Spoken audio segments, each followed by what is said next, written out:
यहाँ से स्टार्ट करेंगे। दृष्टि है इसके यहाँ पर यूपी पीसीएस का हम लोग यहाँ पर पेपर देखेंगे अब, ठीक है। अभी तक हम लोग देख रहे थे ध्यान का देखा था, जीएस वर्ल्ड का देखा था। अब यहाँ पर यूपी पीसीएस के यहाँ पर दृष्टि का देखेंगे और वो भी टेस्ट नंबर 6 से देखेंगे, टेस्ट नंबर 6। और उसके बाद यहाँ पर जो पीछे टेस्ट होते रहेंगे वो लोग करते रहेंगे। जैसे कि यहाँ पर 7वां पेपर था वो हो चुका है अभी सीसेट का, ठीक है। और 8वां पेपर भी अभी यहाँ पर क्या है होने वाला है, 8वां पेपर भी हम लोग करेंगे। छठे के बाद 8वां कर लेंगे, राइट। उसके बाद क्या करेंगे, उसके पहले के पेपर करेंगे, जैसे कि छठा फिर 5वां है ना, फिर 8वां आएगा तो 8वां कर लेंगे। जो नए पेपर आते रहेंगे उनको पहले करेंगे, जो पहले के यहाँ पर हो गए उनको हम लोग यहाँ पर करते रहेंगे।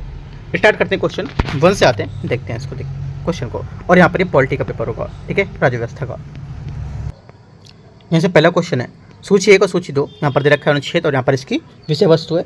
पहला है क्या होगा इसका, अनुच्छेद 243J। 243J क्या होता है, 243J आपका हो जाएगा पंचायतों के खातों का लेखा परीक्षा करना, ठीक है। उसके बाद अनुच्छेद 243E ये हो जाएगा पंचायतों की अवधि, राइट। उसके बाद अनुच्छेद 243G आर्थिक विकास और सामाजिक न्याय के लिए यहाँ पर योजना तैयार करना, ठीक है। आगे 243I चौथा हो जाएगा वित्त आयोग का गठन। 243I वित्त आयोग का गठन होगा, हाँ करेक्ट है। 243 जो आई है राज्यपाल के पंचायतों को वित्तीय यहाँ पर जो स्थिति होती है उसकी यहाँ पर समीक्षा करने के लिए प्रत्येक 5 वर्ष में एक राज्य वित्त आयोग का गठन को बढ़ावा देता है। करेक्ट आंसर क्या होगा, इस टाइप से यहाँ पर बी सही आंसर हो जाएगा। पहले का बी आंसर जो है वो उसके हिसाब से यहाँ पर मैच कर रहे हैं। क्वेश्चन नंबर 2 दूसरा है पंचायतों के आरक्षण के संबंध में निम्नलिखित पर विचार करना है। पहली बात है अनुसूचित जाति और अनुसूचित जनजाति के लिए आरक्षित कुल सीटों की कम से कम 1/3 सीटें अनुसूचित जाति और अनुसूचित जनजाति के लिए संबंधित महिलाओं की आरक्षित होंगी। सेकेंड बात क्या होगी, सेकेंड का पहला स्टेटमेंट यहाँ से जो होगा ये करेक्ट है। दूसरी बात है संविधान के अनुसार राज्य विधानमंडल के लिए प्रत्येक पंचायत के अध्यक्ष जो पिछड़े वर्ग के उसके नागरिकों के लिए आरक्षण का प्रावधान करना अनिवार्य होगा। सेकेंड बात क्या होगी, सेकेंड बात यहाँ से ये गलत हो जाएगा क्योंकि संविधान पंचायतों में पिछड़े वर्गों के लिए आरक्षण को अनिवार्य नहीं बनाता है। और आर्टिकल 243 का डी 243D है उसमें राज्य विधानमंडल को पिछड़े वर्गों के लिए आरक्षण का प्रावधान करने का अधिकार देता है, लेकिन ये विवेकाधीन है, अनिवार्य नहीं होगा। वन यहाँ से करेक्ट होगा। क्वेश्चन नंबर 3 है राज्य वित्त आयोग के बारे में विचार करना है, देखते हैं इसको। राज्य वित्त आयोग इसमें बोला है राज्य का राज्यपाल पंचायती राज संस्थाओं को वित्तीय स्थिति समीक्षा करने के लिए 5 वर्ष में एक वित्त आयोग का गठन का बात करता है। पहली बात करेक्ट है। सेकेंड बात यहाँ से सेकेंड बोल रहा है राज्य वित्त आयोग के सदस्यों की अर्हता और उनकी जो चयन होते हैं उसकी प्रक्रिया का निर्धारण राज्यपाल द्वारा किया जाता है। सेकेंड बात क्या होगी, सेकेंड बात यहाँ से स्टेटमेंट गलत है क्योंकि यहाँ पर यद्यपि राज्यपाल औपचारिक रूप से इसका गठन करता है, लेकिन अनुच्छेद 243I इसके अंतर्गत राज्य विधानमंडल विधि द्वारा सदस्यों की योग्यता और उनकी जो चयन प्रक्रिया है उसका निर्धारण करता है। और इसी प्रकार प्रावधान के अनुसार जो नगर पालिका होती है उसके लिए अनुच्छेद 243Y में भी दिए गए हैं, तो ये बात गलत हो जाएगी सेकेंड वाली। पहली बात यहाँ से इसकी करेक्ट थी। आंसर क्या होगा, तीसरे का पहला स्टेटमेंट यहाँ से करेक्ट है, ये आंसर होगा। क्वेश्चन नंबर 4 है जिला योजना समिति के बारे में विचार करना है। पहली बात है कौन सा सही इसके बारे में, ऐसी समिति के अध्यक्ष की नियुक्ति राज्यपाल द्वारा सीधे की जाती है ताकि प्रशासनिक दक्षता सुनिश्चित की जा सके। चौथे का पहला स्टेटमेंट यहाँ से क्या होगा, गलत है, ठीक है। पहली बात यहाँ से इसकी गलत हो जाएगी, क्यों देखो पहला इसलिए इसमें गलत हो जाएगा क्योंकि राज्य विधानमंडल विधि द्वारा समिति की संरचना शक्तियों निर्वाचन और उनकी प्रक्रिया की दक्षता का निर्धारण करता है। कौन, राज्य विधानमंडल, ठीक है। तो पहली बात यहाँ से गलत होगी। सेकेंड बात है एक यहाँ पर जिला योजना समिति 5 में से 4 सदस्यों का चुनाव जिले की जिला पंचायत और नगर पालिकाओं के निर्वाचन सदस्यों द्वारा अपने ही में से किया जाता है। सेकेंड बात करेक्ट होगा, ओनली 2 करेक्ट है, आंसर यहाँ से बी करेक्ट हो जाएगा। क्वेश्चन नंबर 5 है नगर पालिका परिषद के संबंध में विचार करना है, कौन सा सही होगा।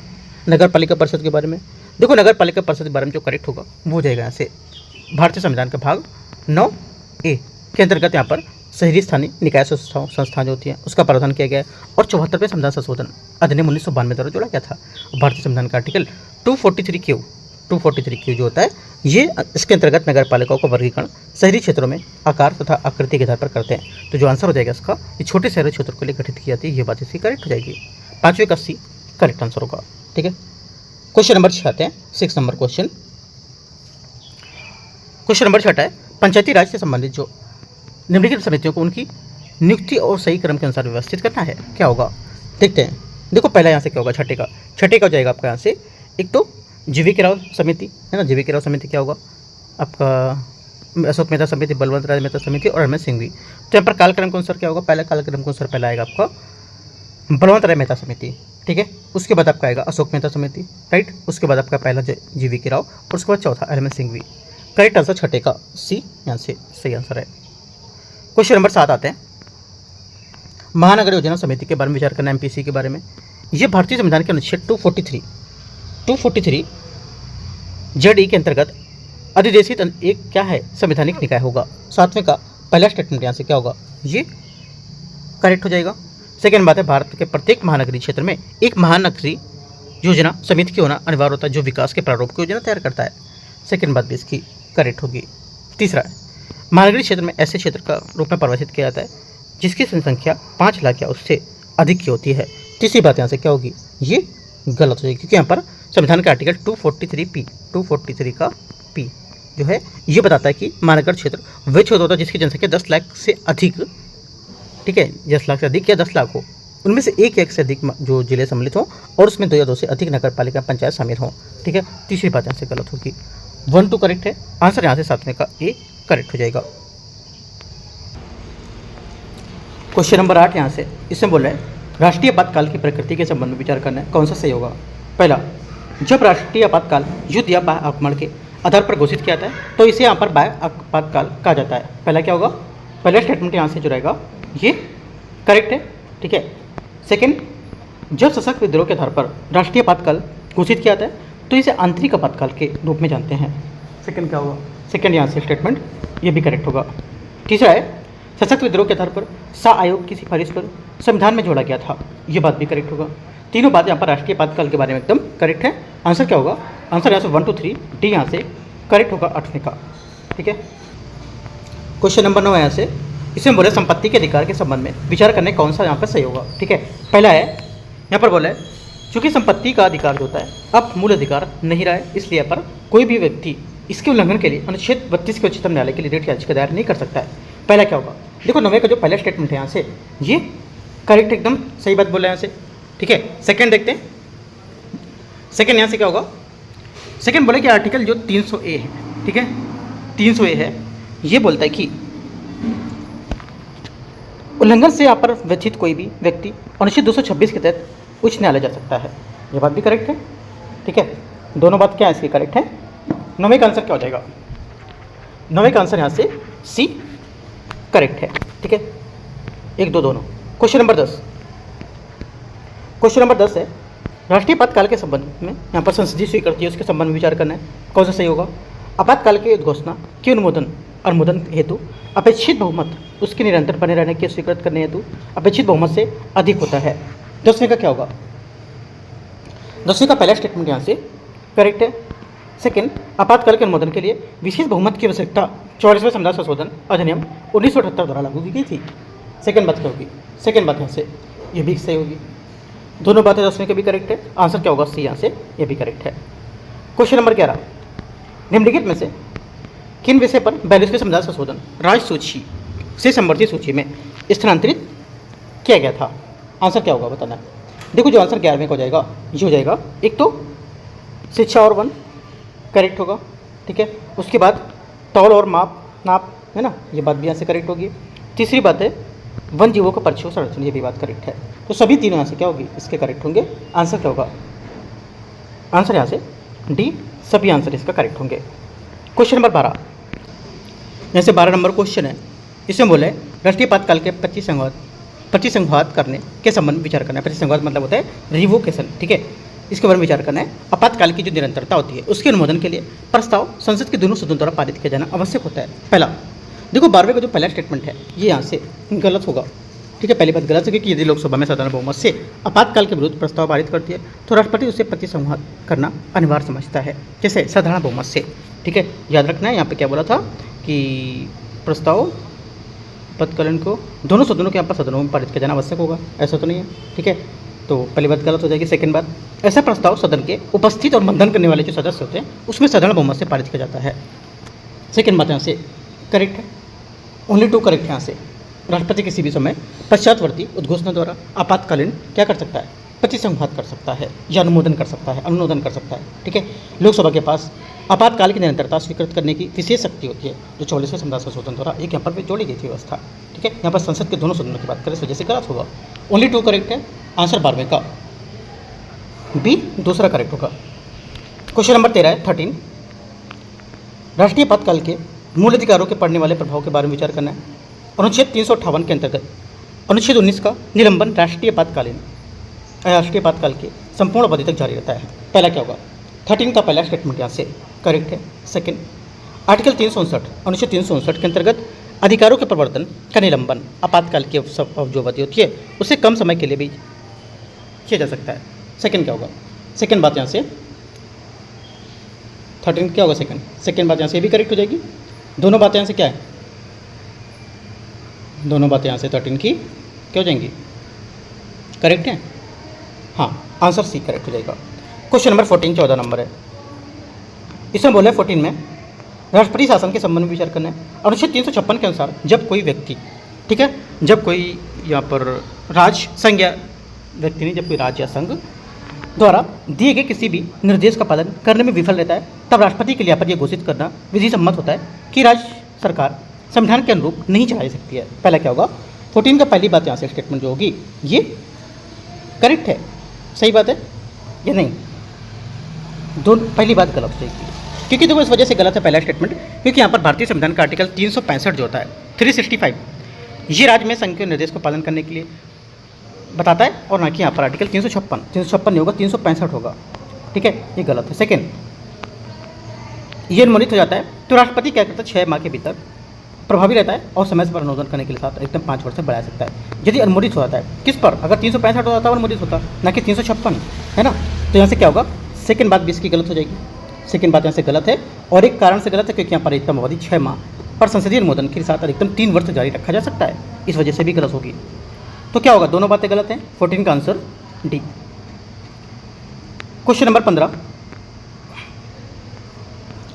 है संविधान के अनुच्छेद 44 में संविधान संशोधन अधिनियम द्वारा आपातकालीन प्रावधानों के संबंध में विचार करना है। पहला, राष्ट्रपति राष्ट्रीय जो आपातकाल है उसकी घोषणा केवल केंद्रीय मंत्रिमंडल के लिखित सिफारिश पर कर सकता है। पहला क्या होगा? जो पहला स्टेटमेंट है 15 का, ये क्या हो जाएगा? करेक्ट है, पहली बात सही है। सेकंड, राष्ट्रीय आपातकाल की घोषणा को संसद द्वारा 2 माह के भीतर अनुमोदित किया जाना आवश्यक होगा। सेकंड बात क्या होगी? सेकंड बात यहाँ से गलत है, क्योंकि आंतरिक जो गड़बड़ी का प्रतिस्थापन आर्टिकल 352 के तहत यहाँ पर अस्पष्ट और शाब्दिक आंतरिक जो गड़बड़ी उसको सरल और सशक्त विद्रोह के प्रतिस्थापन को लेकर बताया गया, जिसमें दुरुपयोग की संभावना कम बताता है। ठीक है। तीसरा, लोकसभा को आपातकाल की निरंतरता को अस्वीकृत करने की शक्ति प्रदान की गई है। तीसरी बात यहाँ से क्या होगी? ये करेक्ट है। चौथा, 44वें संविधान संशोधन द्वारा वित्तीय आपातकाल के प्रावधानों के प्रति संवादित किया जाता है। चौथी बात यहाँ से गलत है, क्योंकि यहाँ पर 44वें संविधान संशोधन वित्तीय आपातकाल के प्रावधानों को प्रतिसंहित नहीं किया था या प्रतिवेदन नहीं किया था। ठीक है, भारतीय संविधान का आर्टिकल 360 अब भी संविधान में विद्यमान है। तो क्या होगा? दूसरा चौथा गलत है, 1 और 3 करेक्ट है, तो आंसर बी। 1 और 3 मतलब बी करेक्ट है। क्वेश्चन नंबर 16, सूची को सूची दो भाग और विषय वस्तु किसमें किसमें होंगे। पहली बात है भाग 5 आपको हो जाएगा आर्टिकल 52 से 151 इस संघ को लेकर के। ठीक है, आगे भाग 6 अनुच्छेद 152 से 237 राज्य से संबंधित है। भाग 11 जो भाग 11 है ये आपका होगा, जो भाग 11 है आपका हो जाएगा अनुच्छेद 245 से 263 तक संघ राज्यों के संबंध। ठीक है, संघ राज्यों के संबंध। और भाग 14 क्या होगा? ये हो जाएगा आर्टिकल 308 से 323 तक संघ राज्यों के अधीन जो सेवाएं होती हैं वो। करेक्ट आंसर क्या होगा? 16वें का आंसर यहाँ से हो जाएगा डी, करेक्ट आंसर है। क्वेश्चन नंबर 17 है 17 नंबर है, निम्नलिखित में से कथनों पर विचार करना कौन सा सही सम्मिलित है। करेक्ट आंसर 17 का ये हो जाएगा। एक तो आपराधिक विधि समवर्ती सूची में करेक्ट है, विवाह तलाक समवर्ती सूची में, दिवालियापन क्षमता संघ सूची में नहीं होगा। क्या होगा? इस संघ सूची में नहीं होगा। ठीक है, क्योंकि संघ सूची में आपके संसद को विधि निर्माण की अनंत शक्ति होती है और इसमें राष्ट्रीय हित की महत्व को सम्मिलित विषय बताए जाते हैं। ठीक है, और दिवालियापन क्षमता संघ सूची के विषय में नहीं आएगी। आगे आते हैं।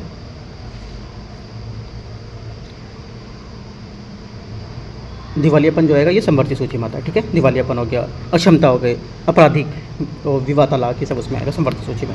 1 2 करेक्ट है, आंसर है। क्वेश्चन नंबर 18 आते हैं 18 नंबर। 18 नंबर भारतीय संविधान की द्वितीय और तृतीय अनुसूची के संबंध में विचार करना है।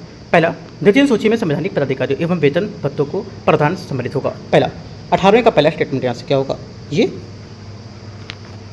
करेक्ट है। सेकंड, तृतीय अनुसूची में केंद्रीय मंत्रियों तथा राज्य मंत्रियों की शपथ का उल्लेख यहाँ पर किया गया है। सेकंड बात भी यहाँ से करेक्ट है। दोनों बातें 18 का सहयोगी आंसर क्या होगा, आंसर यहाँ से 1 to C।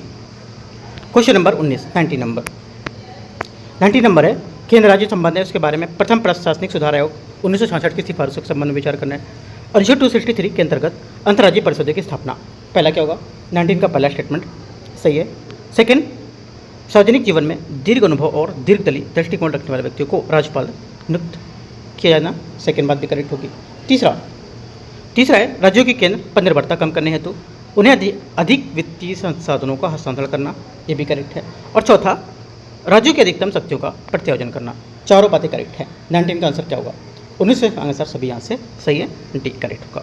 ठीक है, आगे आते क्वेश्चन देखते हैं। क्वेश्चन नंबर 20 से 20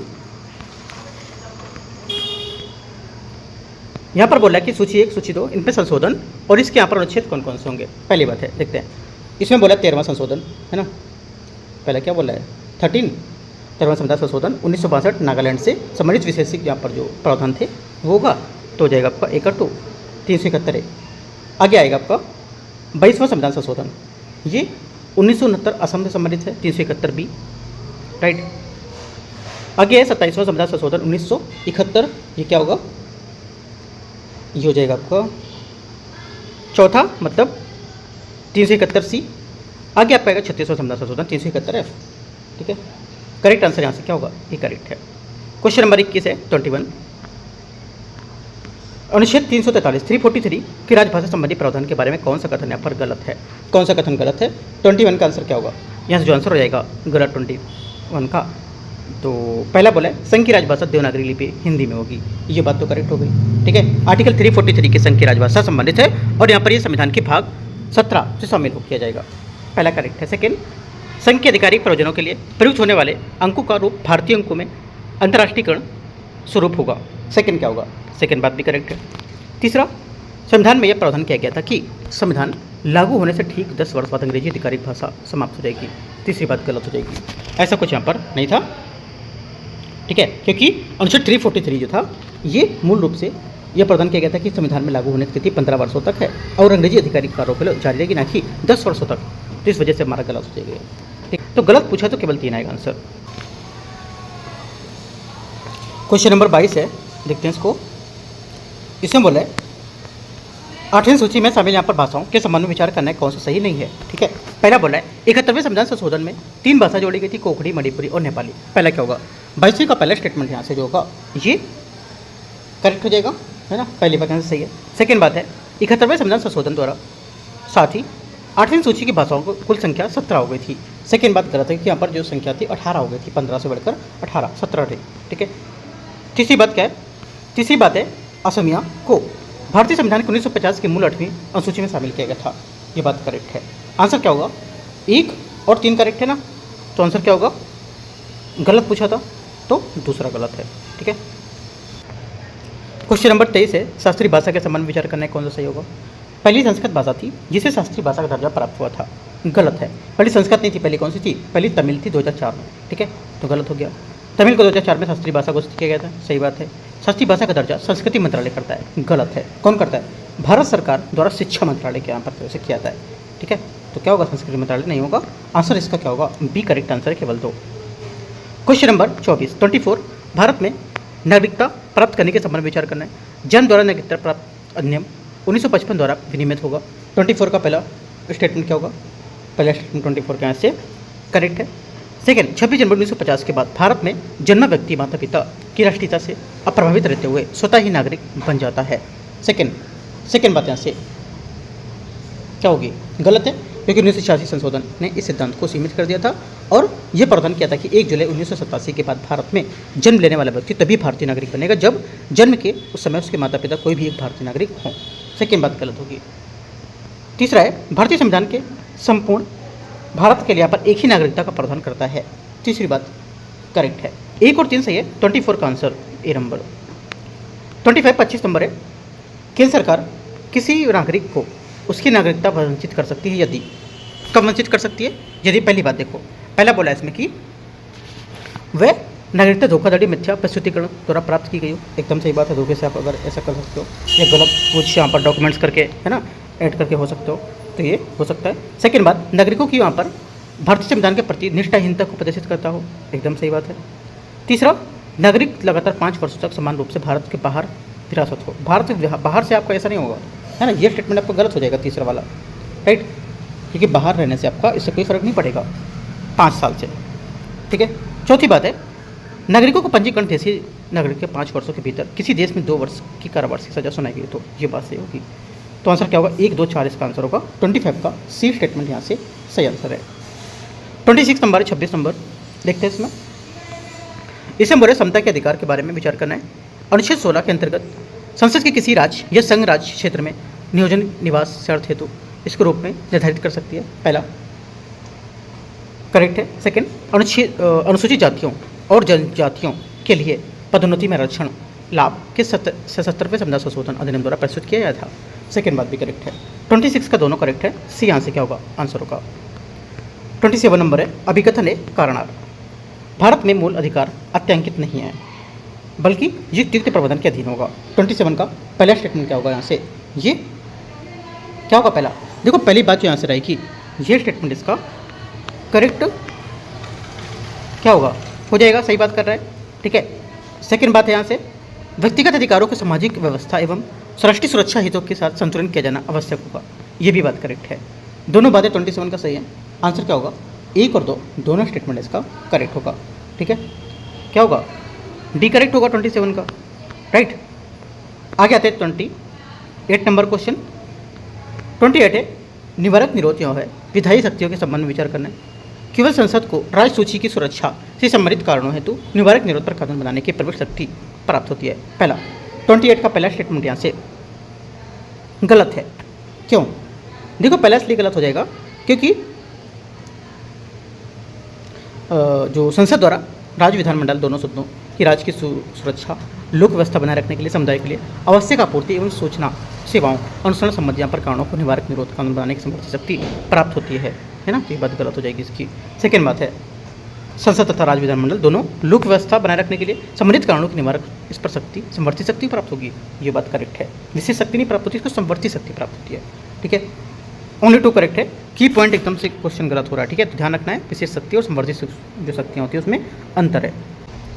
29 नंबर है, 29 नंबर क्वेश्चन। निम्नलिखित में से कौन सी परस की स्वतंत्रता पर प्रतिबंध लगाने का आधार है? प्रतिबंध लगाने का आधार किसको होगा? देखो, एक तो हो जाएगा आपका न्यायालय का मानहानि, ठीक है, और भारत की संप्रभुता अखंडता। 2 इसके स्टेटमेंट करेक्ट होंगे, लेकिन यहाँ पर किसी व्यक्ति की निजता का संरक्षण, ये बात गलत है, ये इसमें नहीं होगा। और ना ही अनुसूचित जाति के जो हित का संरक्षण है, ये 1 और 4 गलत होगा। 2, 3 इसका बी 29 का करेक्ट आंसर यहाँ से सही हो जाएगा।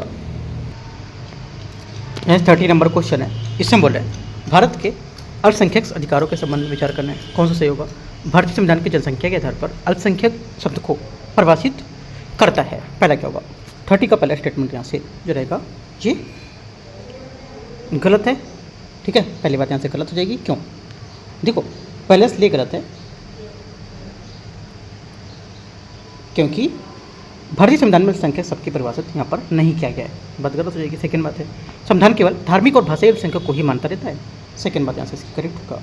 तीसरा, राष्ट्रीय अल्पसंख्यक आयोग अधिनियम 1992 के तहत 6 धार्मिक समुदाय को राष्ट्रीय स्तर पर अल्पसंख्यक के रूप में मान्यता दी गई है। ये बात करेक्ट है। 2 और 3 सही है। आंसर बी करेक्ट होगा 30 का। 31, 31 अनुच्छेद 21 के विकास क्रम के संबंध में विचार करना है। एक गोपालनवाद 1950 में सर्वोच्च न्यायालय ने अनुच्छेद 21 की संकीर्ण व्याख्या करते हुए कहा था कि यह केवल कार्यपालिका की कार्रवाई के विरुद्ध संरक्षण प्रदान करता है। 31 का पहला स्टेटमेंट करेक्ट है। सेकंड, मेनका गांधीवाद 1978 में न्यायालय ने निर्णय दिया कि विधि द्वारा स्थापित प्रक्रिया न्याय संगत, उचित एवं तर्क संगत भी होनी चाहिए। सेकंड बात क्या होगी? ये भी करेक्ट है। तीसरा, मेनका गांधीवाद ने प्रभावी रूप से भारतीय न्यायशास्त्र में अमेरिकी प्रतिक्रियात्मक सम्यक प्रक्रिया की अवधारणा को सम्मिलित किया था। तीसरी बात क्या होगी? तीसरी बात यहाँ से ये भी करेक्ट है। चौथा, अनुच्छेद 21 केवल भारतीय नागरिकों को जीवन के अधिकार संरक्षण प्रदान करेगी। चौथा गलत होगा। 1 2 3 करेक्ट है, आंसर है, सही आंसर होगा। 32 निजता के अधिकार के संबंध में विचार करना है, कौन सा यहाँ पर इसका सही होगा बताना है। देखो यहाँ पर पहला स्टेटमेंट है, इसमें बोला है कि वर्ष 2017 के न्यायमूर्ति एस.के. पुट्टास्वामीवाद के अंतर्गत निजता के अधिकार को वर्ष में मूल अधिकार यहाँ पर घोषित किया गया था। पहला क्या होगा, पहला स्टेटमेंट यहाँ से 32 का ये करेक्ट होगा। सेकंड, भारत में निजता के अधिकार को अनुच्छेद 21 के अंतर्गत मूल अधिकार के रूप में मान्यता प्राप्त है, ये बात भी क्या होगी, करेक्ट हो जाएगी। दोनों बातें यहाँ से सही है, आंसर 1 और 2 सी करेक्ट आंसर है। क्वेश्चन नंबर 33 है, इसमें बोला है बंदी प्रत्यक्षीकरण, परमादेश, उत्प्रेषण, अधिकार प्ररक्षा, इनमें से बोला कौन सा सही सम्मिलित नहीं है, कौन सा सही सम्मिलित नहीं है, आंसर हो जाएगा एक तो बंदी प्रत्यक्षीकरण अवैध रूप से मुक्ति दिलाने हेतु जारी कराता है, गलत है बंदी प्रत्यक्षीकरण, क्योंकि यहाँ पर ये बंदी को न्यायालय के समक्ष प्रस्तुत करना होता है, न कि मुक्ति दिलाने के लिए, गलत हो गया। अगला आंसर हो जाएगा आपका उत्प्रेषण, एक न्यायालय में दूसरे न्यायालय के मामलों को स्थानांतरित करना, ये बात गलत है। उत्प्रेषण ये बात नहीं बताता है, उत्प्रेषण क्या बताता है, देखो उत्प्रेषण जो बताता है कि सूचित किया जाना एक तरह से, है ना, तो क्या हो गई, तीसरी बात गलत हो गई। 1 और 3 गलत हो गया, आंसर बी यहाँ से करेक्ट होगा, सिर्फ 1 और 3 गलत है, बाकी दोनों आपके करेक्ट होंगे 2 4। क्वेश्चन नंबर 34 है, भारत में कैदियों के अधिकारों के संबंध में विचार करना है। कैदियों के विधि द्वारा प्रतिबंधित अधिकारों के अतिरिक्त अन्य सभी मूल अधिकार प्राप्त होते हैं। 34 का पहला स्टेटमेंट क्या होगा, 34 का पहला स्टेटमेंट यहाँ से करेक्ट है। सेकंड बात है, अनुच्छेद 21 दो स्थिति कैदियों एवं विचाराधीन कैदियों दोनों पर लागू होता है, सेकंड क्या होगा, सेकंड बात यहाँ से भी करेक्ट होगी। तीसरी बात है, एकांत परिरोध बिना किसी सांविधिक प्राधिकार के अधिरूपित किया जा सकता है, तीसरी बात क्या होगी, तीसरी बात गलत है, क्योंकि एकांत कारावास जो होता है इसको मनमाने ढंग से लागू नहीं कर सकते हैं, इसके लिए वैधानिक आधार होना चाहिए और एक संवैधानिक संरक्षण को अनुरूप होना चाहिए, ठीक है, तो ये बात गलत होगा। 1 2 करेक्ट है, आंसर है। क्वेश्चन नंबर 35 राज्य की नीति निषेध तत्व जो होता है उस डीपीएस तो इसके बारे में विचार करना है, कौन सा अनुच्छेद जो होता है विशेष रूप से गांधीवादी सिद्धांत के रूप में वर्गीकृत करता है। 35 का आंसर हो जाएगा, एक तो आर्टिकल 40 ग्राम पंचायत से रिलेटेड होगा आपका, ठीक है, और 43 ये भी करेक्ट होगा, ये आपका क्या होगा, इसमें आपका समाजवादी सिद्धांत करके गांधीवादी जो है 40 43 46 47 48 इन सब में आके आते हैं, तो ये सभी इसके अंतर्गत आ जाएंगे, और जो आंसर हो जाएगा 35 का क्या होगा, इस टाइप से जो आंसर होगा वो होगा डी करेक्ट है सभी। क्वेश्चन नंबर 36 मूल अधिकारों किस राज्य और नीति निषेध तत्व जो होते हैं डीपीएस उसके संबंध में कौन सा बात यहाँ पर सही बता रहा है 36 में, ठीक है। 36 है मूल अधिकारों के और राज्य के नीति निषेध जो तत्व हैं उसके संबंध में विचार करने कौन सा होगा। डीपीएस की सभी परिस्थितियों में मूल अधिकारों पर अभिभावी हो सकते हैं। 36 का क्या होगा, पहला स्टेटमेंट यहाँ से इसका क्या होगा, सोचो क्या होगा। देखो पहली बात यहाँ से इसकी गलत हो जाएगी, पहली बात यहाँ से सही नहीं है, क्यों, देखो पहले से लेने से, क्योंकि यहाँ पर 42वें संविधान संशोधन अधिनियम जो था, ठीक है, उसके यहाँ पर द्वारा अनुच्छेद 31C के संरक्षण का विस्तार सभी यहाँ पर जो राजनीतिक नीति से तत्व थे डीपीएसपी उस तक कर दिया गया था, और किंतु मिनर्वा मिल्स मामले में भारत ने जो सर्वोच्च न्यायालय है उसने इस विस्तार को असंवैधानिक घोषित करते हुए आर्टिकल 31 का सी जो है उससे इससे मुक्त कर दिया था, ठीक है। वर्तमान में आर्टिकल 39 भी और 39C को लागू करने के लिए कानूनों को ही आर्टिकल 31C के अंतर्गत संरक्षण प्राप्त होता है, पहली बात गलत होगा। सेकेंड, मूल अधिकारों को न्यायालय में विचार योग्य डीपीएसपी न्यायालय के विचार योग्य नहीं होंगे, सेकेंड बात यहाँ से करेक्ट है इसकी, क्यों करेक्ट है, क्योंकि मूल अधिकार न्यायालयों द्वारा प्रवर्तनीय होते हैं और मुख्यतः राज्य की कार्रवाई के विरुद्ध व्यक्तिगत स्वतंत्रता की रक्षा करते हैं, और इसके विपरीत राज्य की नीति निषेध तत्व अप्रवर्तनीय होते हैं, अर्थात न्यायालय द्वारा प्रवर्तनीय नहीं होंगे, ठीक है। तो 2 करेक्ट है, सिर्फ आंसर 2। क्वेश्चन 37 से 37 समान नागरिक संहिता के संबंध में विचार करना है, कौन से यहाँ पर जो विषय हैं शामिल किए जाने के उद्देश्य से रखते हैं, मतलब कहने का कि समान नागरिक संहिता के अंतर्गत इनमें से कौन विषय शामिल किए जाने के उद्देश्य रखते हैं, आंसर क्या होगा, आंसर हो जाएगा करेक्ट यहाँ से ये 37 का, एक तो विवाह और तलाक है ना, करेक्ट हो जाएगा, भरण पोषण निर्वाह व्यय, उत्तराधिकार विरासत, दत्तक ग्रहण सुरक्षितता, सभी करेक्ट है, आंसर 1 2 3 4 डी। 38 नंबर है, नीचे दिए गए पर भी कथन और कारण है, राष्ट्र का विकास सुनिश्चित करने के लिए नियमित रूप से करों का भुगतान करना एक मूल कर्तव्य होगा। 38 का पहला स्टेटमेंट क्या होगा, 38 का पहला स्टेटमेंट यहाँ से ये गलत होगा, क्यों, 38 का पहला स्टेटमेंट यहाँ से गलत है, क्यों, क्योंकि यहाँ पर राष्ट्र का विकास सुनिश्चित करने के लिए नियमित रूप से करों का भुगतान एक मूल कर्तव्य नहीं होगा, यहाँ से बात गलत हो जाएगी। सेकेंड बात है, क्योंकि इसको 51 में शामिल नहीं किया गया। सेकेंड बात है, स्वर्ण सिंह समिति के कर भुगतान को कर्तव्य को संविधान में शामिल करने की अनुशंसा की थी। सेकेंड बात क्या होगी, 38 का सेकेंड स्टेटमेंट यहाँ से सही होगा, तो आंसर क्या है, आंसर यहाँ से बी करेक्ट हो जाएगा, ए गलत है, आर करेक्ट है यहाँ से 38वें नंबर का। क्वेश्चन नंबर 39 आते हैं, 39 नंबर। यहाँ पर बोला है कि इनमें से कौन सा यहाँ पर सही सुमेलित कर रहा है, कौन सा यहाँ पर सही सुमेलित कर रहा है 39वें में, ये बताना है। यहाँ पर जो सुमेलित कर रहा है सिर्फ एक कर रहा है, लघुकरण, लघुदंड द्वारा मूल दंड को प्रतिस्थापन करना। क्षमादान क्या होता है, क्षमादान जो होता है ये जो क्षमादान होता है दंड का अस्थायी स्थगन, गलत है। परिहार, परिहार आपका दंड की अवधि को कम करना, गलत है। यहाँ पर बोला है कि इसको निरस्तीकरण करना। प्रलंबन, कारावास में कमी, यहाँ पर भी गलत है क्योंकि जो दंड का निष्पादन पर रोक, ये भी सिर्फ पहला करेक्ट है, यहाँ से एक आंसर होगा। क्वेश्चन नंबर 40 है 40, इसमें बोला अनुच्छेद और यहाँ पर इसके विषय वस्तु क्या 40 में। पहली बात, पहला है कि देखते हैं अनुच्छेद 111 क्या करना है, मैच करना है, मैचिंग करनी है यहाँ से, तो आंसर देखते हैं क्या होगा। देखो पहला यहाँ से आर्टिकल 111 ये हो जाएगा विधेयकों पर राष्ट्रपति की सहमति, ठीक है। उसके बाद आपको हो जाएगा अनुच्छेद 200 विधेयकों पर राज्यपाल की सहमति, ठीक है। अनुच्छेद 201 राज्यपाल द्वारा आरक्षित विधेयक पर राष्ट्रपति का निर्णय, और चौथा आपको हो जाएगा राष्ट्रपति के अध्यादेश जारी करने की शक्ति। आंसर 40 का क्या, 40 का करेक्ट क्या होगा, बी करेक्ट है यहाँ से। क्वेश्चन 41 है, अध्यादेश के माध्यम से राष्ट्रपति की शक्तियों को निर्धारित करने के संबंध में विचार करना है, कौन सा सही होगा। अध्यादेश केवल तभी प्रख्यापित किए सकते हैं जब संसद सत्र में ना हो। पहला क्या होगा, पहला यहाँ से सही लग रहा है, गलत है, सोचो। पहला एकदम करेक्ट है, सही बात है। क्यों सही है, क्योंकि अध्यादेश केवल तब जारी कर सकते हैं जब संसद अथवा राज्य विधानमंडल के साथ सत्र में ना हो, तब, ठीक है। सेकंड बात है, कोई अध्यादेश संसद के किसी भी मौजूदा अधिनियम को संशोधित या निरस्त नहीं कर सकता है।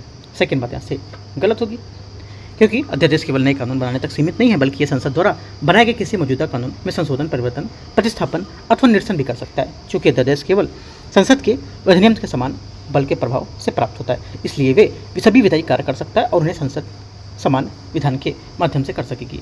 आंसर दूसरा गलत है, पहला सही होगा। 42 नंबर 42, संविधान में निहित विवेकाधीन शक्तियों के संबंध में विचार करना है, कौन सा सही होगा 42 में। पहला यहाँ से है, भारत का संविधान स्पष्ट रूप से उल्लेख करता है कि राज्यपाल कुछ परिस्थितियों में अपने विवेक के अनुसार कार्य कर सकता है। पहली बात यहाँ से करेक्ट है, सही है। सेकेंड बात है, भारत का संविधान स्पष्ट रूप से भारत के राष्ट्रपति के विवेकाधीन अधिकारों का प्रावधान करता है। सेकेंड बात क्या होगी, सेकेंड बात यहाँ से ये 42 का सेकेंड स्टेटमेंट यहाँ से इसका गलत हो जाएगा, क्योंकि शक्तियों का जो संविधान, जो कुछ शक्तियाँ इसमें संविधान के स्पष्ट रूप से विवेकाधीन शक्तियों के रूप में वर्णित नहीं करता है, और मुख्यतः राष्ट्रपति एक नाम मात्र की कार्यपालिका के रूप में काम करता है, जबकि वास्तविक कार्यपालिका मंत्रिपरिषद में निहित होती है, ठीक है। और राजनीतिक अस्थिरता में स्थिति से निपटना, ठीक है। त्रिशंकु यहाँ पर विधानसभा जो होता है उसकी प्रधानमंत्री की नियुक्ति करना, और ये सब क्या होता है, एक तरह से मंत्रिपरिषद इस पर सलाह पर काम करता है, राइट। तो पहली बात यहाँ से करेक्ट है और दूसरी बात यहाँ से इसकी गलत होगी, ठीक है। ओनली वन करेक्ट है यहाँ से। क्वेश्चन नंबर 43, भारत के अटॉर्नी जनरल और सोलिसिटर जनरल के बारे में विचार करना है। भारत का अटॉर्नी जनरल कार्यकाल अनुच्छेद 76 द्वारा सृजित एक संवैधानिक कार्यालय होगा। 43 का पहला स्टेटमेंट यहाँ से करेक्ट है। सेकंड, भारत के सोलिसिटर जनरल का कार्यकाल भी एक संवैधानिक कार्यालय है जिसका उल्लेख संविधान के भाग 5 में किया गया है। सेकंड बात यहाँ से गलत होगी, क्यों गलत है, क्योंकि भारत के मानवाधिकार का पद संवैधानिक पद होता है, इसका प्रावधान आर्टिकल 76 में, और अनुच्छेद 76 के अनुसार ऐसे राष्ट्रपति ऐसे व्यक्ति को भारत का मानवाधिकार नियुक्त कर सकता है जो सर्वोच्च न्यायालय के न्यायाधीश के रूप में योग्यता रखता हो। और भारत का मानवाधिकार भारत के सर्वोच्च विधि अधिकारी होता है, और इसके अतिरिक्त सोलिसिटर जनरल तथा अतिरिक्त सोलिसिटर जनरल भी केंद्र सरकार के विधिक सहायता प्रदान करते हैं। तथापि इन पदों की संवैधानिक स्थिति समान नहीं होती है, ठीक है। तो फर्स्ट करेक्ट है, सेकंड गलत होगा। आंसर यहाँ से एक बात करेक्ट है, 43 का ए करेक्ट है, पहला नंबर। क्वेश्चन नंबर 44, संसदीय विशेष अधिकार के बारे में विचार करना है, कौन सा सही होगा। पहला है, संसद के सत्र के दौरान और सत्र के 40 दिन पहले और 40 दिन बाद सांसदों को गिरफ्तार नहीं किया सकता है। पहला क्या होगा, पहली बात स्टेटमेंट यहाँ से 44 का क्या होगी, 44 का पहला स्टेटमेंट करेक्ट है। सेकंड, सांसदों को दीवानी और आपराधिक दोनों मामलों में गिरफ्तारी से छूट प्राप्त होती है। सेकंड बात क्या होगी, 44 का सेकंड स्टेटमेंट यहाँ से ये गलत हो जाएगा, क्योंकि यहाँ पर गिरफ्तारी से यह प्रतिरक्षा केवल सिविल मामलों में उपलब्ध है, आपराधिक मामलों में नहीं होती है। केरल राज्य बनाम यहाँ पर अजीत मामले में 2021 में सर्वोच्च न्यायालय ने बदल दिया था कि संसदीय विशेष अधिकार आपराधिक अभियोजन से संरक्षण प्रदान नहीं करता है, ठीक है। तो ओनली वन करेक्ट है यहाँ से। क्वेश्चन नंबर 45 प्रश्नकाल के संबंध में विचार करना है। राज्यसभा के अध्यक्ष या लोकसभा के अध्यक्ष किसी प्रश्न का स्वीकारता का निर्णय करते हैं। पहली बात करेक्ट होगा। सेकंड, यदि कोई प्रश्न ऐसे मामले से संबंधित है जो पहले से ही संसदीय समिति के विचाराधीन है तो उन्हें नहीं पूछा जा सकेगा। सेकंड बात यहाँ से क्या होगी, एकदम करेक्ट है। दोनों बातें एकदम सही होंगी, क्योंकि यहाँ पर जो जैसे कि उनमें गोपनीय अथवा संवेदनशील जानकारी है उसको प्रकटीकरण की मांग नहीं होनी चाहिए, वह संसदीय विषय से अधिकार का उल्लंघन नहीं करना चाहिए, और वह किसी संसदीय समिति के विचाराधीन विषय से संबंधित नहीं होना चाहिए। दोनों बातें करेक्ट है। 45 का आंसर 1 और 2 ऐसे करेक्ट होगा। ठीक है, सी। 46 नंबर है, भारत के संविधान के आर्टिकल 51A के अंतर्गत विचार करने कौन सा मौलिक कर्तव्य नहीं है? मौलिक कर्तव्य नहीं है, आंसर हो जाएगा गरीबों को समान न्याय और निःशुल्क विधिक सहायता बढ़ावा देना। सी आंसर क्या होगा, इसका आंसर होगा। ठीक है। 47 नंबर है, 47 नंबर, दल बदल विरोधी कानून के संबंध में विचार करना है, कौन सा सही होगा? 1967 में राजनीतिक दल बदल की समस्या की जांच करने के लिए वाई चौहान की अध्यक्षता में एक समिति का गठन किया गया था। 47 का पहला स्टेटमेंट यहाँ से क्या होगा, ये करेक्ट है। सेकंड, समिति ने सिफारिश की थी कि जो विधायक पार्टी बदलता है उसे एक निश्चित अवधि के लिए मंत्री बनने पर रोक दिया जाना चाहिए। सेकंड बात यहाँ से क्या होगी, ये भी करेक्ट है। दोनों बात यहाँ पे सही है। और भी कुछ सिफारिश की थी, जैसे कि यहाँ पर पार्टी का अनुशासन सुदृढ़ करना चाहिए, दल बदल को अनैतिक राजनीतिक आचरण मानना चाहिए, और इस समस्या को निपटने के लिए विधिक प्रावधान करना चाहिए। ठीक है, तो ये सब पॉइंट आप नोट कर लो। 48 नंबर है, अध्यक्ष की शक्तियों के संबंध में विचार करना है, कौन सा सही होगा? लोकसभा अध्यक्ष किसी निजी सदस्यों के विधेयकों और संकल्पों के संबंधी समिति को सदस्यों को नामित करता है। पहली बात क्या होगी, 48 का पहला करेक्ट है। सेकंड, परंपरा के अनुसार लोकसभा उपाध्यक्ष आमतौर पर इस समिति के अध्यक्ष होते हैं। सेकंड बात क्या है, सेकंड बात यहाँ से ये भी करेक्ट है। 48 का दोनों सही होगा। आंसर क्या होगा, आंसर यहाँ से सी करेक्ट है। 1 और 2 अध्यक्ष की शक्तियों के बारे में एकदम सही है दोनों बातें। 49 नंबर है, निम्नलिखित पर विचार करना है, देखते हैं इसको। कौन से सम्मिलित है बहुमत के प्रकार, बहुमत की आवश्यकता? 49 नंबर। पहला यहाँ से है 49 में करना क्या है, अच्छा कौन सा सम्मिलित है कौन सा नहीं। तो देखो पहली बात यहाँ से 49 में ये बोला है कुल सदस्यों को 50% से अधिक रिक्तियों को अधिक यहाँ पर उनको छोड़कर, पहला क्या होगा? 49 का जो पहला स्टेटमेंट है यहाँ से क्या होगा, पहला स्टेटमेंट जो यहाँ से होगा ये करेक्ट हो जाएगा, है ना। पहला स्टेटमेंट यहाँ से करेक्ट हो जाएगा। दूसरा है उपस्थित और मतदान करने वाले सदस्यों को 2/3 बहुमत के साथ कुल सदस्यों को बहुमत मौलिक कर्तव्यों का संशोधन होगा, सही है। तीसरा, रिक्तियों के सहित यहाँ पर कुल सदस्यों का 50% से अधिक होना, सरकार का गठन हुआ, सही है। चौथा, उपस्थित और मतदान करने वाले सदस्यों को आधे से अधिक अवस्थित प्रस्ताव को पारित करना, सभी बातें करेक्ट है। आंसर डी इसका सही आंसर होगा। क्वेश्चन 50 है, बजट के अधिनियम निम्नलिखित यहाँ पर जो चरण है उसको सही कालक्रम के अनुसार व्यवस्थित करना है। पहली बात है 50 का पहला बोला है कि समान चर्चा संविधान मंडल में, जो विधानमंडल में प्रस्तुति होती है वो, अनुदान मांग पर मतदान, विनियोग विधेयक के लिए पारित होना, वित्त विधेयक को पारित होना, इनमें से कौन सा सही कूट इसका होगा? बजट के अधिनियम के बारे में देखो, बजट के जो अधिनियम के बारे में जो बात यहाँ पर हो जाती है सीरियल से जो लगेगा वो जाएगा यहाँ पर व्यवस्थित करेंगे। तो पहला आएगा यहाँ से क्या, पहला आएगा आपका विधानमंडल की प्रस्तुति इसकी होगी, ठीक है।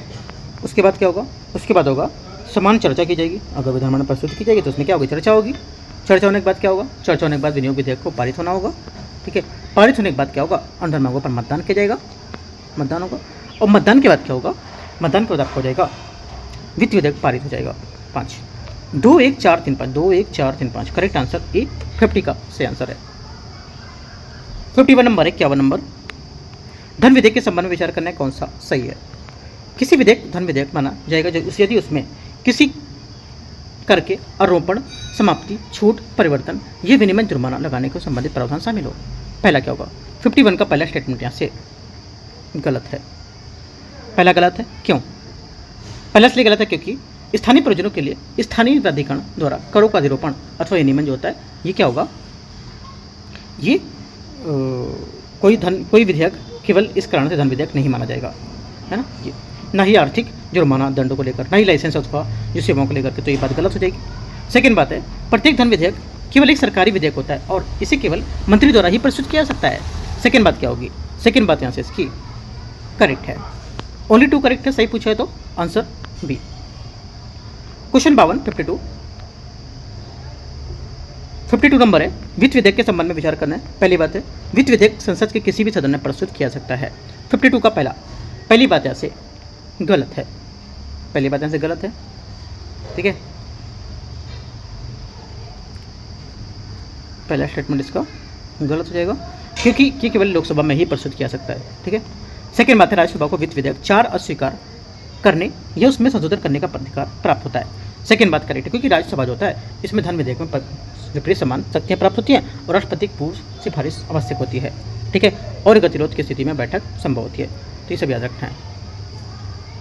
आंसर क्या होगा? केवल 2 करेक्ट है ना, पहला गलत है।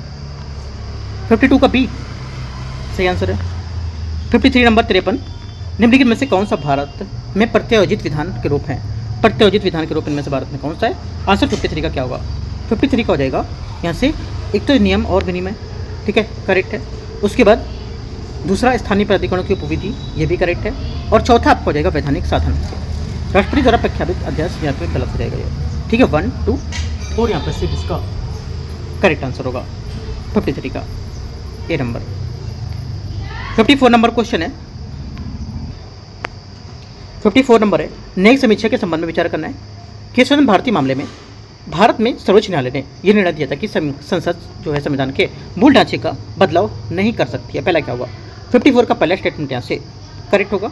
सेकंड, भारत में सर्वोच्च न्यायालय और उच्च न्यायालय के दोनों यहाँ पर संवैधानिक कानून के तहत अमान्य घोषित कर सकते हैं। सेकंड क्या होगा? सेकंड बात भी करेक्ट है, दोनों बातें यहाँ से करेक्ट है। भारत में न्यायिक समीक्षा का दायरा उसको लेकर के आंसर क्या होगा? सी आंसर इसका सही आंसर होगा। 55 नंबर है, भारत में कॉलेजियम प्रणाली के संबंध में विचार करना है। द्वितीय न्यायाधीश मामले में कॉलेजियम प्रणाली की स्थापना करते हुए यह निर्णय दिया था कि परामर्श जो का वास्तविक अर्थ सहमति होगा। पहला क्या होगा?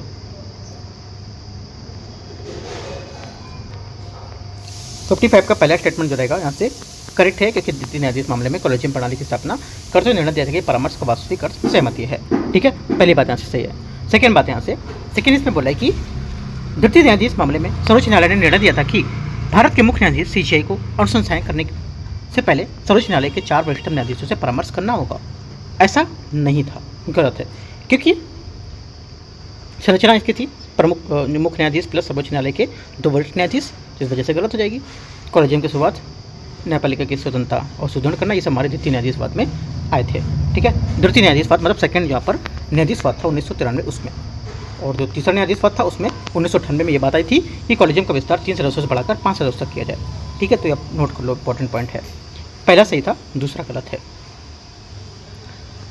आगे आते हैं क्वेश्चन 56 निम्नलिखित में से बताने कौन से यहाँ पर गलत है। दोहरे परिसंकट का सिद्धांत संघीय सर्वोच्चता का सिद्धांत होता है। पहला 56 का पहला स्टेटमेंट क्या होगा? 56 का पहला स्टेटमेंट यहाँ से ये गलत है। सेकेंड, सामंजस्य अर्थान्वयन सिद्धांत प्रधानों में ऐसी व्याख्या करता है जिसके परस्पर संबंध से बचा जा सकता है, सही है। तीसरा, घर्षण का सिद्धांत क्या कहता है? जो घर्षण का सिद्धांत होता है ये कहता है आपातकाल के दौरान मूल अधिकार समाप्त हो जाते हैं। ऐसा गलत है, गलत है क्योंकि घर्षण का सिद्धांत है संविधान पूर्व कानून जो मूल अधिकारों में असंगत हो वे निष्क्रिय हो जाते हैं, ये कहा था। चौथी बात है, प्रादेशिक गठजोड़ का सिद्धांत पर्याप्त संबंध के आधार पर क्षेत्रातीत परिवर्तन होते हैं, ये बात करेक्ट है क्योंकि जो प्रादेशिक संबंध का सिद्धांत होता है ये कानून राज्य विधायिका द्वारा बनाए गए सभी कानून जो होते हैं उसमें राज्य के बाहर लागू नहीं होते जब तक कि विषय और राज्य के बीच यहाँ पर संबंध ना हो, ठीक है। आंसर क्या होगा? 56 का करेक्ट आंसर यहाँ से सी करेक्ट है। 57 भारत में वित्त आयोग के संबंध में विचार करना है, कौन सा सही होगा? देखते हैं 57 में वित्त आयोग के बारे में कौन सा सही होगा। देखो यहाँ से जो पहली बात है, एक व्यक्ति जो उच्च न्यायालय का न्यायाधीश रहा है यह रिक्त होने के लिए जाने योग्य है, इस आयोग के सदस्य के रूप में नियुक्त किया जा सकता है। पहला 57 का पहला स्टेटमेंट यहाँ से क्या होगा? पहली बात यहाँ से करेक्ट हो जाएगी, पहला सही होगा। सेकंड बात यहाँ से सेकंड बोल रहा है 57 में ही ये बोला है कि यहाँ पर आयोग का अध्यक्ष वह व्यक्ति होना चाहिए जिसे सरकार के वित्त लेखों का विशेष ज्ञान हो। सेकंड बात यहाँ से 57 का गलत हो जाएगी, सेकंड गलत है क्योंकि वित्त आयोग के सभी सदस्य की नियुक्ति भारत के राष्ट्रपति द्वारा की जाती है और विधि संसद के माध्यम से अर्हता और चयन विधि निर्धारित करती है। इसे संसद के कानून वित्त आयोग के अधिनियम होती हैं और इसमें सदस्य अर्थशास्त्र विशेषज्ञ होना चाहिए, ठीक है। और इनके कुछ सदस्य होने चाहिए प्रशासनिक अनुभव वाले व्यक्ति होने चाहिए और जो सदस्य हैं सरकारी वित्त लेखा विशेषज्ञ होने चाहिए और उच्चतम न्यायालय के उच्च न्यायालय के न्यायाधीश और बनने के लिए आहार होना चाहिए। ठीक है, ये सब होना चाहिए। तो यहाँ से पहली बात इसकी करेक्ट है। 57 का आंसर 57 का आंसर ए करेक्ट होगा। क्या होगा? ए करेक्ट है, 1 नंबर। क्वेश्चन 58 नंबर है, निम्नलिखित में से कौन सा वस्तु सेवा कर जीएसटी परिषद का सदस्य है? इसमें जीएसटी परिषद का सदस्य आंसर हो जाएगा 58 का। करेक्ट आंसर यहाँ से एक तो केंद्रीय वित्त मंत्री अध्यक्ष के रूप में होंगे, राजस्व या वित्त विभाग के प्रभारी राज्य मंत्री के रूप में होंगे, सही बात है। वित्त या कराधान प्रभारी मंत्री अथवा प्रत्येक राज्य सरकार के रूप में कोई मंत्री होगा। तो 1 2 3 यहाँ से क्या होगा? 58 का सही है। चौथी बात गलत है, क्योंकि भारत का प्रधानमंत्री पदेन उपाध्यक्ष के रूप में होंगे, बात गलत है। ठीक है, आंसर 1 2 3 इसका करेक्ट आंसर होगा। क्वेश्चन नंबर 59 59 नंबर है, निम्नलिखित में से कौन सा यहाँ पर सम्मिलित नहीं कर रहा है? 59 नंबर कौन सा नहीं है? आंसर हो जाएगा अनुच्छेद 159 राज्यपाल का महाभियोग, ये यहाँ पर सम्मिलित नहीं कर रहा है 159 में। ठीक है, क्योंकि यहाँ पर राज्यपाल के संविधान का आर्टिकल 153 के तहत यहाँ पर किया गया है प्रयोग इसका। ठीक है, और यहाँ पर राज्यपाल की नियुक्ति भारत के राष्ट्रपति द्वारा 155 आर्टिकल के तहत की जाएगी। राइट, और यहाँ से क्या बोला है कि अनुच्छेद 159 राज्यपाल का महाभियोग बताया गया है, बल्कि यहाँ पर जो 159 आर्टिकल होगा ये क्या होता है? ये राज्यपाल के शपथ या प्रतिज्ञा से संबंधित होता है, ना कि महाभियोग पर। बाकी सब करेक्ट है, तीसरा गलत होगा। क्वेश्चन नंबर 60 आते हैं, 60 नंबर। क्वेश्चन नंबर 60 है, भारत के राष्ट्रपति के महाभियोग के संबंध में विचार करना है। राष्ट्रपति के संविधान के उल्लंघन के लिए अनुच्छेद 61 में उपबंधित महाभियोग के माध्यम से पद से हटाया जा सकता है। 60 का पहला स्टेटमेंट यहाँ से करेक्ट है, सही बात है। राष्ट्रपति के विरुद्ध महाभियोग का आरोप केवल लोकसभा में ही प्रारंभ किया सकता है या लोकसभा में ही प्रारंभ कर सकते हैं, ये बात गलत है, क्योंकि यहाँ पर संसद के किसी भी सदन में महाभियोग की कार्रवाई शुरू की जा सकती है। इस सदन में कुल सदस्यों का कम से कम 1/4 सदस्यों के हस्ताक्षर होने चाहिए। तो 1 सिर्फ करेक्ट है, दूसरा गलत होगा, ए सी आंसर है। क्वेश्चन नंबर 61, भारत के निर्वाचन आयोग की यहाँ पर जो शक्तियाँ होती हैं उसके बारे में विचार करना है। लोक प्रतिनिधित्व अधिनियम 1951 की धारा 29A के अंतर्गत राजनीतिक दलों को पंजीकरण कराने की शक्ति निर्वाचन आयोग में निहित होती है। पहला 61 का पहला स्टेटमेंट यहाँ से करेक्ट है। सेकेंड, लोक प्रतिनिधित्व अधिनियम 1951 निर्वाचन आयोग को संविधान के उल्लंघन के आधार पर किसी राजनीतिक दल को पंजीकृत करने की शक्ति संसद द्वारा प्रदान की जाती है। सेकेंड बात यहाँ से क्या होगी? ये गलत है। सेकेंड बात क्यों गलत है? देखो, सेकेंड बात इसलिए गलत हो जाएगी क्योंकि जो पार्टी ने वास्तविक अस्तित्व समाप्त हो जाता है इसमें, क्योंकि क्या होगा? वे आधार जिन पर ईसीआई पंजीकरण रद्द कर सकती है, तो क्या होगा? उसमें पार्टी का वास्तविक अस्तित्व समाप्त हो जाता है और आयोग केवल सीमित परिस्थितियों में ही पंजीकरण रद्द कर सकता है। ठीक है, और का पंजीकरण रद्द करने की व्यापक शक्ति असामान्य नहीं होती है। राइट, तो आंसर क्या होगा? 1 सिर्फ करेक्ट होगा। क्वेश्चन नंबर 62 62 नंबर क्वेश्चन है। क्वेश्चन नंबर 62 है, अभिकथन कारण अध्यादेश का अधिकतम समय 6 सप्ताह होता है। पहली बात क्या होगी? पहली बात यहाँ से गलत है, पहली बात यहाँ से गलत है। ठीक है, क्योंकि अध्यादेश बोला है कि यहाँ पर इसका समय जो होता है 6 सप्ताह होता है, तो गलत है, क्योंकि भारत संविधान का आर्टिकल 123 के तहत राष्ट्रपति को अनुच्छेद 213 के तहत राज्यपाल को अध्यादेश जारी करने की शक्ति देता है। ठीक है, और एक ये असाधारण विधायी शक्ति मानी जाती है जिसका प्रयोग केवल विशेष परिस्थितियों में ही कर सकते हैं। ठीक है, तो यहाँ से क्या होगा? ये बोला था कि समय 6 सप्ताह तक ही होता, तो ऐसा कुछ यहाँ पर नहीं है। ठीक है, सेकेंड बात है, यदि संसद दोनों सदनों में उसे अस्वीकृत करने का प्रस्ताव पारित कर दे तो संसद में पुनः समवेत होने से 6 महीने बाद या 6 सप्ताह बाद अध्यादेश अप्रभावी हो जाता है। 6 सप्ताह बाद क्या होगा? अप्रभावी हो जाएगा। सही बात है। कब? जब यहाँ पर ये अस्वीकृत करने को लेकर के प्रस्ताव क्या करते? पारित करते, और ये समवेत होने के 6 सप्ताह भीतर अप्रभावी हो जाएगा जी अस्वीकृत करने के लिए। सेकेंड बात क्या होगी? सही है, पहली बात यहाँ से गलत है, सेकेंड बात यहाँ से करेक्ट हो जाएगा, क्योंकि अध्यादेश को संसद के अधिनियम के समान विधिक दर्जा प्राप्त होता है, इसलिए यह समान विधान की तरह ही अतीत लक्ष्य रूप में भी काम करेगा। ठीक है, अध्यादेश होता है, इसका उद्देश्य केवल नए कानून बनाना नहीं, बल्कि इसके माध्यम से संसद के द्वारा पारित मौजूदा कानून को संशोधन, परिवर्तन, प्रतिस्थापन या उनका निरसन भी करना हो सकता है। याद रखना है। आगे आते हैं, आंसर क्या होगा? तो आंसर हो जाएगा 60 का 2 का बी करेक्ट है। 63 नंबर है 63, राष्ट्रपति की विवेकाधीन शक्तियों के बारे में विचार करना है। कौन सा सही होगा? राष्ट्रपति को मंत्रिपरिषद के सभी निर्णय से अवगत कराए जाने का अधिकार प्राप्त होता है। 63 का पहला स्टेटमेंट यहाँ से करेक्ट होगा, पहली बात यहाँ से सही है। सेकेंड बात है, सेकेंड बोला है प्रधानमंत्री संवैधानिक रूप से राष्ट्रपति को संघ के कार्यों तथा मंत्रिपरिषद के निर्णयों के संबंध में सूचित रखने के लिए बाध्य होता है। सेकेंड बात क्या होगी? 63 का सेकेंड स्टेटमेंट भी यहाँ से करेक्ट होगा। दोनों बातें करेक्ट हैं, आंसर सी 63 का करेक्ट है। 64 नंबर है, विधान परिषद के संबंध में विचार करना है, कौन सा सही होगा विधान परिषद के बारे में। पहली बात है, विधान परिषद की अधिकतम संख्या सदस्य संख्या विधानसभा की कुल सदस्य संख्या का 1/3 से निर्धारित होती है। पहली बात करेक्ट है। सेकंड बात है, सेकंड विधान परिषद की न्यूनतम सदस्य संख्या 40 निर्धारित की गई है, एकदम सही बात है। तीसरी बात है, विधान परिषद की अंतिम सदस्य संख्या निर्धारित करने का राज्यपाल द्वारा राज्यपाल उसके द्वारा निर्धारित किया जाता है। तीसरी बात यहाँ से क्या होगी, तीसरी बात यहाँ से गलत है, क्योंकि जो भारतीय संविधान का अनुच्छेद 171 के तहत परिभाषित राज्यपाल द्वारा नहीं होगा, ठीक है। और कुल विधानसभा में संख्या 1/3 से अधिक नहीं होती, 40 सदस्यों से कम ही होगी, मतलब 40 सदस्य से कम नहीं होगी, ठीक है। आंसर क्या होगा, 1 2 करेक्ट है, तीसरा गलत होगा, ए यहाँ से आंसर है। 65 नंबर है, उपराष्ट्रपति को पद से हटाए जाने के संबंध में विचार करना है। उपराष्ट्रपति को पद से हटाने के लिए राष्ट्रपति के समान औपचारिक महाभियोग प्रक्रिया आवश्यक होती है। पहली बात यहाँ से स्टेटमेंट इसका गलत होगा, क्यों? पहला इसलिए गलत है क्योंकि राष्ट्रपति के विपरीत उपराष्ट्रपति पर महाभियोग नहीं चलाया जा सकता है, बल्कि उसके संसद के प्रस्ताव के माध्यम से पद से हटा सकते हैं। उपराष्ट्रपति को हटाने के लिए प्रस्ताव केवल राज्यसभा में ये प्रस्तुत कर सकते हैं। सेकेंड बात यहाँ से क्या होगी, करेक्ट है। तीसरा, उपराष्ट्रपति द्वारा अपने पद से कर्तव्यों के निर्वहन के दौरान दिए गए कार्य और उसके द्वारा हटाए जाने वाले समान मान हो जाएंगे। मतलब कहने का, उपराष्ट्रपति द्वारा अपने पद से जो कर्तव्य निर्वहन है उसके दौरान अगर किए गए कुछ कार्य हैं उसको हटाए जाने के बाद वो अमान हो जाते हैं। तीसरी बात क्या होगी, तीसरी बात यहाँ से सोचो क्या होगी, तीसरी बात हो जाएगी यहाँ से गलत है, सिर्फ दूसरा स्टेटमेंट करेक्ट होगा। क्वेश्चन नंबर 66 है, 66 है राज्य सूची और यहाँ पर राज्यसभा की जो सीटें हैं वो देखते हैं इसको। 66 को पहला स्टेटमेंट यहाँ से ये बोला केरल, केरल कितना हो जाएगा, केरल जो हो जाएगा 9 है ना। उसके बाद झारखंड, झारखंड आपको जाएगी 6, छत्तीसगढ़, छत्तीसगढ़ आपको जाएगी 5, ठीक है। पंजाब आपकी 7 या 10, पंजाब के 7 ही है, ठीक है। आंसर 66 का क्या होगा, ये सी करेक्ट है। 67 नंबर है, भारत के मानवाधिकार के संबंध में कौन सा कथन यहाँ पर सही है, कौन सा कथन सही है। 67 का करेक्ट आंसर हो जाएगा यहाँ से ये, एक तो मानवाधिकार की नियुक्ति भारत के राष्ट्रपति द्वारा भारत के मुख्य न्यायाधीश की सिफारिश पर की जाएगी, एकदम गलत बात है।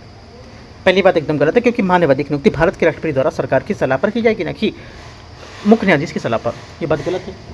सेकेंड बात है, मानवाधिकार के पद के लिए पात्र हेतु व्यक्ति सर्वोच्च न्यायालय के न्यायाधीश नियुक्त किए जाने के योग्य होना चाहिए, ये बात करेक्ट है। अगर न्यायाधीश नियुक्त करने के लिए पर योग्यता रखनी चाहिए, मतलब इसका मतलब ये नहीं होता है कि वही इसकी सिफारिश पर ही नियुक्त की जाएगी, है ना। उसकी अगर योग्यता मांग रहा है तो इसका मतलब ये नहीं होगा कि यहाँ पर इसकी सहायता से ही यहाँ पर नियुक्ति की जाएगी ना, तो गलत हो जाएगा। तो पहली बात सिर्फ यहाँ पर गलत है, दूसरी करेक्ट है। सही पूछा है तो आंसर दो। 68 केंद्र सरकार की शक्तियों के संबंध में विचार करना है। केंद्र राज्यों की राष्ट्रीय महत्व के संचार के साधनों के निर्माण के और रखरखाव के संबंध में निर्देश दे सकता है। पहली बात, पहला स्टेटमेंट यहाँ से क्या होगा, करेक्ट है। सेकंड, केंद्र कुछ परिस्थितियों में राज्य सरकार की सहमति के बिना राज्य में सशस्त्र बल तैनात कर सकता है। सेकंड बात यहाँ से क्या होगी, सेकंड बात यहाँ से जो होगा सेकंड बात आपको ये भी करेक्ट हो जाएगी। तीसरा, अनुच्छेद 256 राज्यों के दायित्व और संघ के जो निर्देश होते हैं उससे संबंधित होता है। तीसरी बात भी यहाँ से करेक्ट है। 1 2 3 तीनों करेक्ट है, 1 2 3 डी। क्वेश्चन नंबर 69 69 निम्नलिखित में से कौन सी मंत्रिमंडल जो प्रणाली है उसकी विशेषता नहीं है। मंत्रिमंडल प्रणाली की विशेषता में से कौन सी नहीं है। आंसर हो जाएगा कठोर अर्थ में शक्तियों का पृथक्करण, सी यहाँ से आंसर हो जाएगा, ठीक है। सी यहाँ से करेक्ट आंसर है। क्वेश्चन नंबर 70 संसदीय विशेषाधिकारों के संबंध में विचार करना है, कौन सा सही होगा। संसदीय विशेषाधिकारों का संविधान में विस्तार से उल्लेख किया गया है। पहली बात, 70 का पहला स्टेटमेंट यहाँ से गलत है क्योंकि संविधान में संसदीय विशेषाधिकारों को विस्तार से परिभाषित नहीं किया गया है और इसमें केवल ये प्रावधान है कि ये विशेषाधिकार वैसे होंगे जैसा कि संसद के विधि द्वारा परिभाषित करे और तब तक ये वही रहेंगे जब तक संविधान के प्रारंभ होने के ब्रिटेन हाउस ऑफ कॉमन्स के थे। पहला गलत। सेकंड क्या होगा, संसद सदस्यों को संसद के अंदर वाक्य और अभिव्यक्ति की स्वतंत्रता या वाक्य की स्वतंत्रता प्राप्त होती है। सेकंड बात करेक्ट है ना, ओनली 2 करेक्ट होगा यहाँ से। आंसर बी 70 का। 71 71 नंबर है, प्रश्नकाल के संबंध में विचार करने कौन सा सही होगा। प्रश्नकाल के बारे में कौन सी बात यहाँ पर करेक्ट है। 71 का करेक्ट आंसर हो जाएगा यहाँ से ये, इस अवधि के दौरान सदस्यों को पूरक प्रश्न पूछने की अनुमति नहीं होती है। ये बात क्या एकदम करेक्ट है। आगे आते हैं क्वेश्चन नंबर 72, भारत में निम्नलिखित में से कौन सा उपराष्ट्रपति निर्विरोध निर्वाचित नहीं हुए थे। निर्विरोध निर्वाचित नहीं हुए, आंसर क्या हो जाएगा 72 का करेक्ट आंसर हो जाएगा ये KR नारायण इसका सही आंसर होगा, ठीक है। डॉक्टर एस राधाकृष्णन वर्ष 1952 और 1957 में निर्विरोध चुने गए थे, ठीक है। और एम हिदायतुल्लाह 1979 में निर्विरोध चुने गए थे। डॉक्टर शंकर दयाल शर्मा 1987 में निर्विरोध चुने गए थे, लेकिन क्या निर्णय इसमें नहीं होगा, क्योंकि यहाँ पर क्या निर्णय 1992 में 700 वोट हासिल किए थे और काकन जोगिंदर सिंह को हराया था, ठीक है। आंसर 72 का डी। 73 नंबर है, दल बदल विरोधी कानून के संबंध में कौन सा कथन यहाँ पर सही होगा। यहाँ पर जो सही कथन है, पहला, इसे 52वें संविधान संशोधन अधिनियम 1985 द्वारा शामिल किया गया है, पहली बात करेक्ट है। सेकेंड बात बोल रहे हैं पीठासीन अधिकारी दल बदल विरोधी कानून के तहत अयोग्यता का निर्णय ले सकता है, सेकेंड बात भी करेक्ट है। चौथा, 2/3 सदस्य का विलय एक वैध अपवाद होगा, ये बात भी करेक्ट है, लेकिन तीसरी बात यहाँ से गलत होगी कि 1/3 सदस्यों का विभाजन वैध अपवाद मानाता है, 1/3 नहीं 2/3 का, तीसरा गलत हो गया। 1, 2, 4 करेक्ट हो गया, आंसर ए यहाँ से सही है। 74 है, संसद सदस्यों की यहाँ पर योग्यता के संबंध में कौन सा कथन यहाँ पर सही होगा, बताना है कौन सा कथन यहाँ पर सही। 74 में करेक्ट आंसर हो जाएगा यहाँ से ये, लाभ का पद धारण करने से यह पद अयोग्य हो सकता है, पहली बात यहाँ से करेक्ट है। सेकंड, मानसिक अस्वस्थता अयोग्यता के आधार पर हो सकता है, ये भी बात करेक्ट हो जाएगी। तीसरा, दिवालियापन अयोग्यता का आधार नहीं होगा, ये बात गलत है। 74 का तीसरी बात गलत हो जाएगी, क्योंकि अपूर्ण दिवालियापन भी अयोग्यता के आधार माना जाता है, न कि आधार नहीं माना जाता है, गलत होगा। 1, 2 करेक्ट है, आंसर 1, 2 74 का सही आंसर है। 75 नंबर आते हैं, 75 नंबर क्वेश्चन। 75 लोकसभा के अध्यक्ष की शक्तियों के संबंध में विचार करना कौन सा सही होंगी। पहली बात है, अध्यक्ष धन विधेयक को प्रमाणित करता है, पहला 75 का पहला स्टेटमेंट यहाँ से करेक्ट है। सेकंड, अध्यक्ष संयुक्त बैठक की अध्यक्षता करता है, सेकंड बात क्या होगी, सेकंड बात भी करेक्ट है। तीसरा है, अध्यक्ष 10वीं सूची के तहत दल बदल जो होती है उसमें अयोग्यता का निर्धारण भी कर सकता है, तीसरी बात भी करेक्ट है। 75 का सभी करेक्ट है, आंसर डी करेक्ट आंसर 75 का, ठीक है। इस टाइप से हम लोग यहाँ पर आज 75 क्वेश्चन करेंगे, ठीक है। इसके और जितने भी यहाँ पर टॉपिक आए हैं, उनको आपको कवर करना। जैसे कि मान लो लोकसभा अध्यक्ष की शक्तियाँ क्या होती हैं, इतने पे ही डिपेंड नहीं रहना कि 3 स्टेटमेंट पे डिपेंड हो जाओ कि लोकसभा की शक्तियाँ हो गए बस इतना पढ़ लिया। लोकसभा की शक्तियाँ क्या होती हैं और उसके बारे में और जाकर डीप में पढ़ो, ठीक है। और जैसे कि यहाँ पर लिखा है कि संसद के जो सदस्य हैं उससे आयोग घोषित हम लोग कब कर सकते हैं, किस मामले में, तो ये सब पॉइंट आप लिख लो। तो जितने भी यहाँ पर टॉपिक आ रहे हैं सब टॉपिक वाइज अगर अच्छे से करोगे कवर, तो आगे वाले जो टेस्ट आएंगे उनमें आप अच्छे से क्वेश्चन सब कवर कर पाओगे, ठीक है। तो इस वजह से आप टॉपिक अच्छे से कवर करते चलो, बाकी हम लोग यहाँ पर टेस्ट खत्म करेंगे। एक बात और, हम लोग ने यहाँ पर किया टेस्ट नंबर ये कौन सा था, 6 था।